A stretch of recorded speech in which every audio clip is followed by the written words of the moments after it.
Hey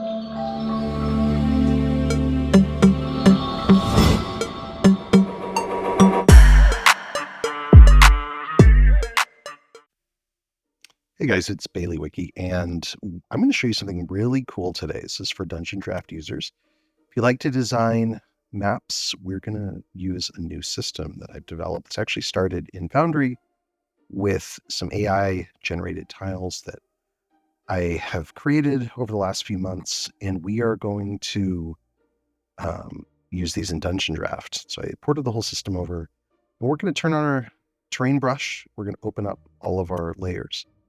We are using smooth blending mode, and we're just going to mix and match a few of these different tiles. And you can see what we're doing is we're creating a very detailed and varied terrain, just painting a couple of brushes on here. So this is a really powerful system. When you want to create good terrains and good backgrounds, it's really hard to do that in Dungeondraft with just very repetitive textures. And so what I'm calling these are rich textures. These are very large to help avoid repeatability. And you can see, you can mix and match them in different ways. And you can essentially paint your environment very, very quickly, while still maintaining this density of detail, right? And the way this works is these are all tileable images. I used Midjourney and a bunch of other sources and a lot of post-processing to create these textures that are tileable, and that's what makes them useful inside of Dungeondraft. And you can see here, we've created a nice little map in just a few seconds where we can scale this thing up and down, and we can put buildings on it and all sorts of other things. But the aesthetics to time ratio is off the charts. So let's create another one. In this case, I'm going to use this rocky terrain. You can see this is just a mass of rocks. What could we possibly do with this? Well, there's other things inside of this set, and the set is available to you now. It's on my Patreon. And you'll see a lot of development with this system here going forward. But in this case, I'm picking a liquid texture. This is just one of the ocean textures. And I'm just going to follow the artwork of the rock. And I'm going to paint around it. And we're just going to keep following this around, because I wanted to take this rock and turn it into something that might be on the ocean. And I'm going to increase or decrease the size of my brush to get closer or further from the rock. I'm going to start by just getting approximately close to it. And you can see already it's carving the rock out, and it's creating this, it's using just the natural textures to create this difference between the water and the rock itself. Now I'm going to tighten up my brush even more. I'm just going to go around and get close to again, the artwork of the rock. But you could spend all day in Dungeondraft and not create this level of detail. And that's part of what we're doing here. Now we're switching to another type of ocean texture. And this is just going to give us the ability to all of a sudden magically make it look like there's a shallow portion of this, right? Something you'd expect to see is the water is approaching the rock. Now we're going to switch to this rock texture. It doesn't really matter which one. I just grabbed one that looked maybe like it was going to be close to this. And now we're going to shape this rock. We're essentially flattening it out because we're erasing the details of the texture. And you can see already we've created a flattened sort of peninsula. And we'll change our rock around till we get something that we think matches the artwork. This one looks good. Now to create a little bit more variability, we'll grab another kind of rock and just sort of pepper it in there. Just kind of merge these together. We'll look at where the artwork could be deleted. And this is already pretty effective. You can imagine a castle sitting on here, or like I built a lighthouse. And now I want to expose some of that rock. I don't want it to be so flat. So I'm going to go back in and I'm going back to the same rock I started with. I'm just exposing a little bit of the artwork. And again, just like magic, it looks like it's coming up and it's 3-dimensional. And I'm just painting around. I'm hitting Control Z to back out of things. I just want to see where the natural rock is and expose it. And I want to do it in a way that doesn't look too repetitive. And look at that. I've got this nice flat surface, but I've also got 3-dimensional elements coming off of it. And I did this, if you haven't been watching, this is in real time. Very, very quick. So let's say I didn't want it to be on the ocean. Let's change some of these textures on the fly. All of a sudden, this same peninsula is in a sea of lava. So I have all these other liquid textures you can use to mix and match, and you'll see more coming out over the next few months. If I just change the lighting for the scene, all of a sudden, I've transformed this with a couple of clicks. And this is the power of the system. If you're designing in Dungeondraft, to create a really, really beautiful scene starts with how you create the terrain around it. So now we've got this great scene. I could create it here, or I could just export the scene, and I could just do a scene comparison using the compare levels tool on Dungeondraft. I could draw this little building on a separate scene altogether. But you can see I'm using the terrain to inspire my design. I could make this simple little tower into anything. But that's another big thing about the system is you get these rich terrains, and then they actually inspire you to figure out what lives in the scene, right? We're going to use our inner Bob Ross. What's going to live here? And now I'm using some of Epsilon's textures, which are great. They work well with this system as well. And you can see already I've got a really great looking scene, the start of one, right? Now I can populate the inside of it. So I just wanted to show you what these things look like as you start to put them together. It's all really great too, because you can build these terrains, put them into something like Foundry or Roll20, and then drop in other tiles on top of them and prefabs and things like that if you've used some of my systems. It's very, very flexible. Let's take another example. Let's take this snow scene. You see, it's just a big old mess of rocks. We're going to grab one of these simple textures. We call these basic textures versus rich textures. And we're just going to look at the artwork and we're going to start to paint around it. We can get close-ish to some of these rocks. And you can see, just as if by magic, we have taken a very rocky scene and we're now making it ready for other storytelling. I'm going to carve some paths down here and just getting it sort of approximately close to these rocks. And we're painting in a way that it makes, the transition believable. Let's make a little flat area over here. I imagine this might be a battlefield, or I can make a little town, or I might just leave it empty and maybe put a cave in somewhere.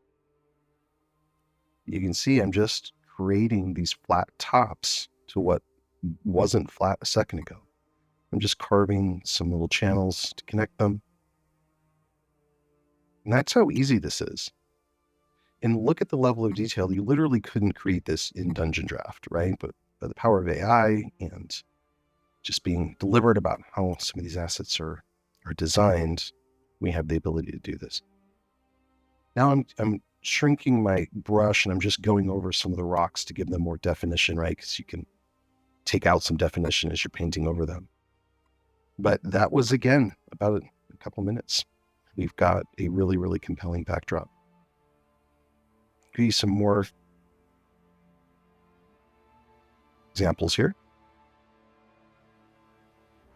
Just show you some of these. Here's some Badlands. Right, you can make different desert environments. Just an example of that detail that you can get with these cracks in the ground. Here we've got something that might be an oasis, but we need to add some things to it, right, and take out some of that repetitive water.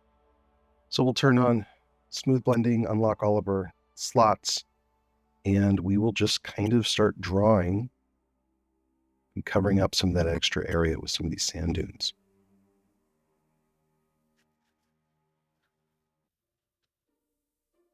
Okay, pretty good start. I also have what I call settlement textures. And these are towns. Here's a desert town. We just start painting it in. Look at that. And we'll make our brush nice and small. We'll just start to go around the edges of these buildings just to find the edge of the building and stop. And we let the textures guide our design. Right? And all of a sudden we have a little settlement on the edge of this oasis.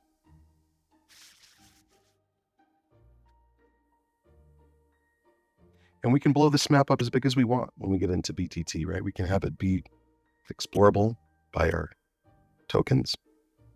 Here we're just going to create some buffer between the sand dunes and the town itself just by using the basic texture for sand. And there's so many great artists with great textures like Tom Kartos and Epsilon and others that you can use that whole palette to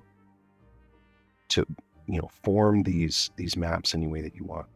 There's a lot of options in here I won't go through, but you can have jungle and forest and snowy forest and evil forest.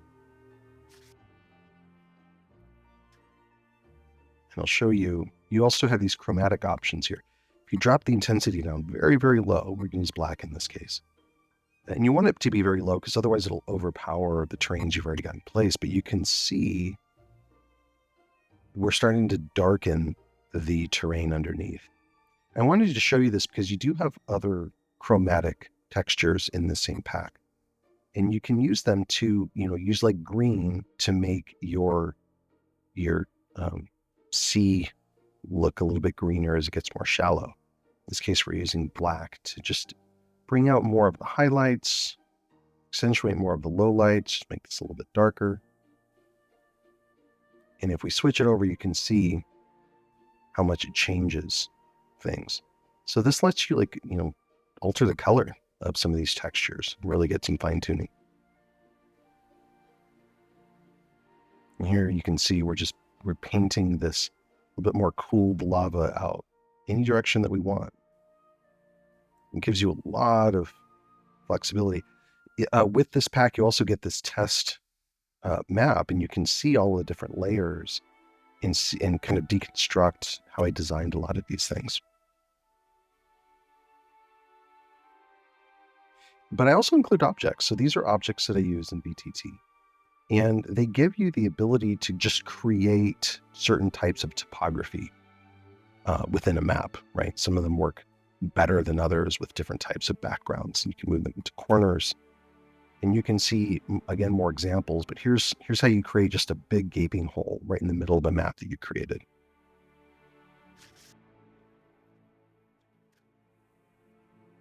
You've got options to just drop in grassy areas, right?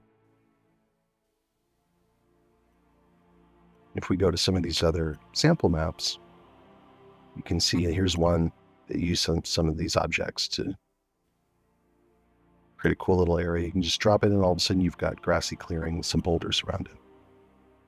Here's some overgrowth where you can just kind of spam these in as objects and create an area that has overgrowth around it. Maybe it's a place that you want to be inaccessible or difficult terrain.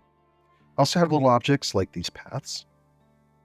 You can just drop them in and all of a sudden you've got paths of different types.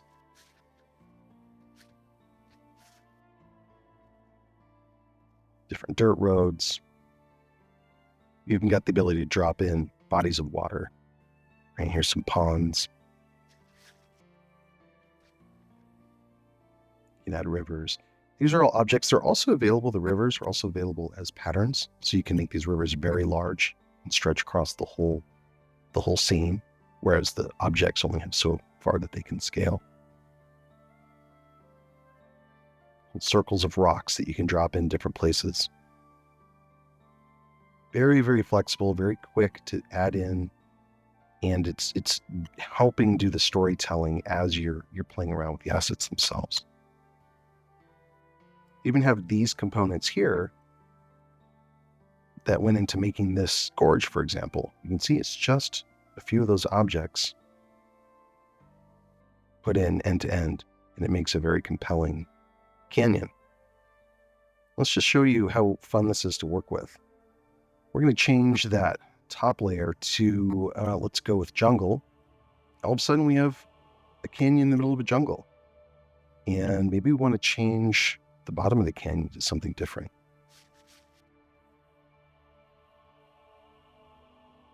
There's over 100 textures in here to play with. So all of a sudden we have a little river running through the canyon. Or maybe it's lava.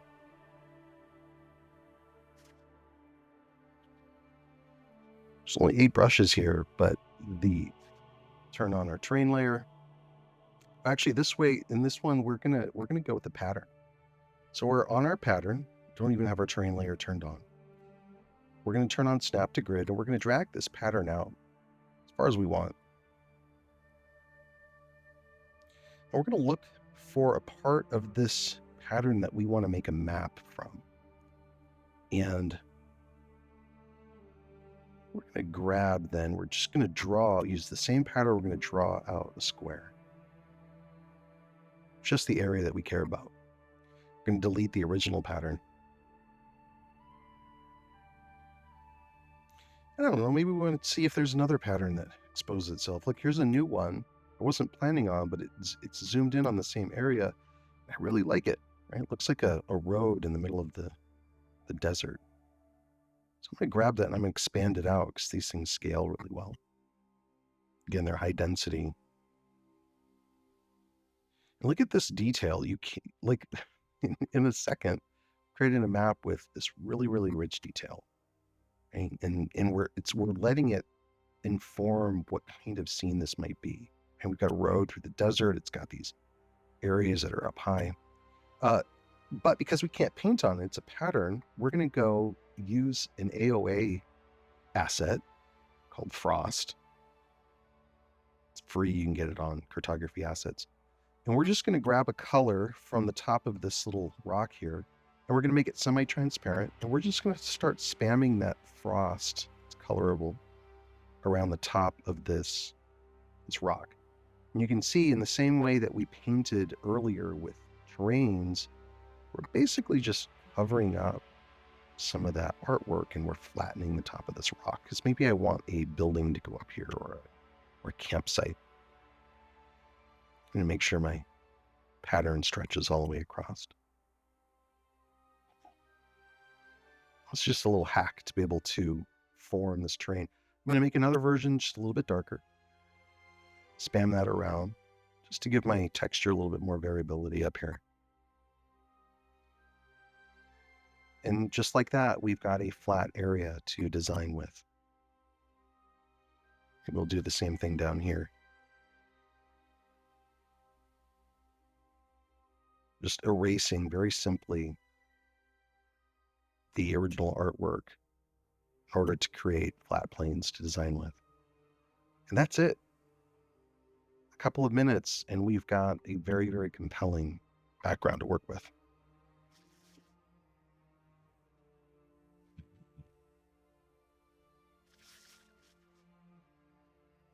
I'll just give you an example of how to build here.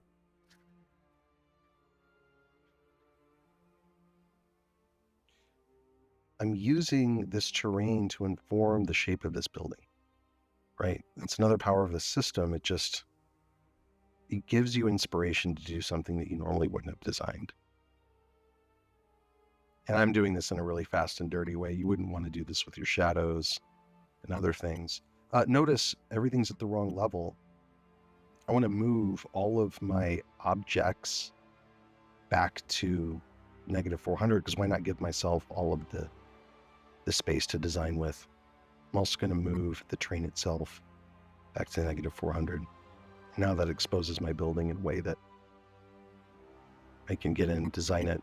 Again, I wouldn't normally do this with my shadows. You got all those little hedgehog effects in there, but it just shows you, like, really quickly here's now a building set into this beautiful terrain.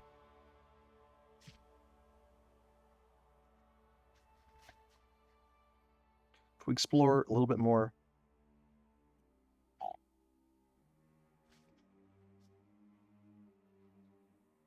give you some inspiration on what you could design with. Some of these, like this, is designed as farmland is designed to go with the settlement, so you can create farmland around your settlements. Settlements are, scale specific, right? Whereas a lot of these just general terrains could be any scale, right? Let's just mix and match now some options here. Turn on our smooth blending, unlock all of our brush options, go to 8. And now we just want to get rid of some of the repeatability, right? Make this look a little bit more random.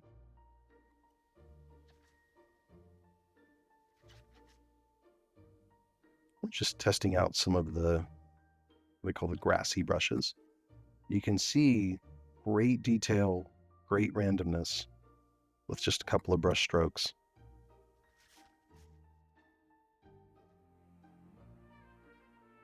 Here's a nice sort of vegetation overgrowth.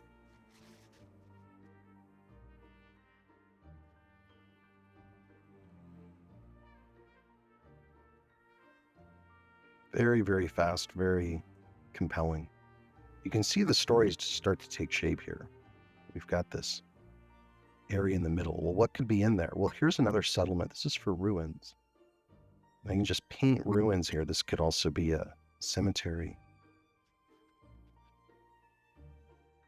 Just trying different brushes to see how the story takes shape, right? There's these ruins that are sitting in the middle of this clearing. This happens to be where your players find themselves.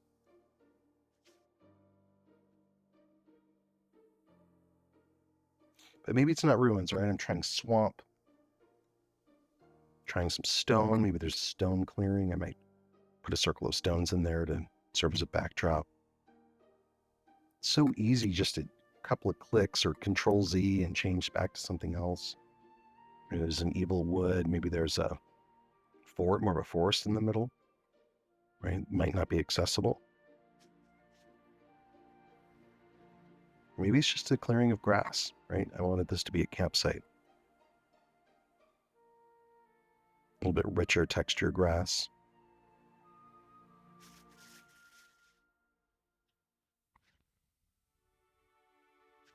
Here's one with a river going through it. And it shows me there's a river. Now if I explore it and I start to paint with it, I can see that I can make that river stretch. And I just go back to one of my other paints and I paint over the area of the river I don't want to be exposed.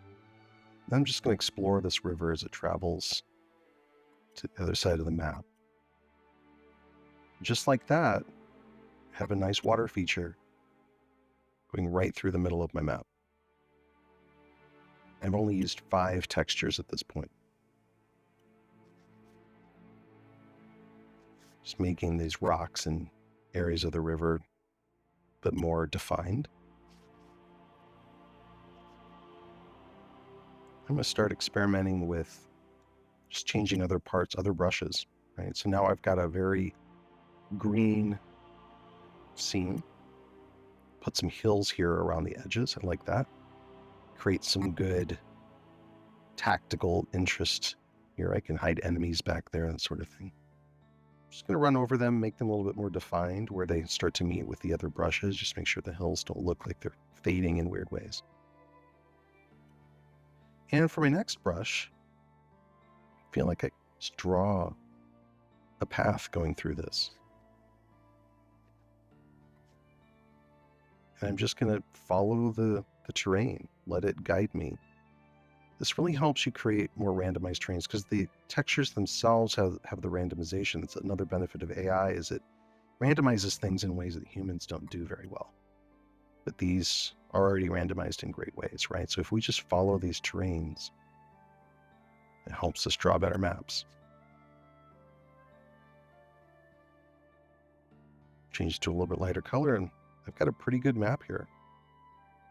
Great foundation. Notice there's not big trees and things like that. I want to be able to add trees and other large elements in the BTT afterwards, right? Helps make sure that these textures are more flexible. So that's it. I hope you guys enjoy this new system. Be on the lookout for more great stuff coming here over the next few months. And let me know in the comments how you get along with it. And in the meantime, have fun making your maps.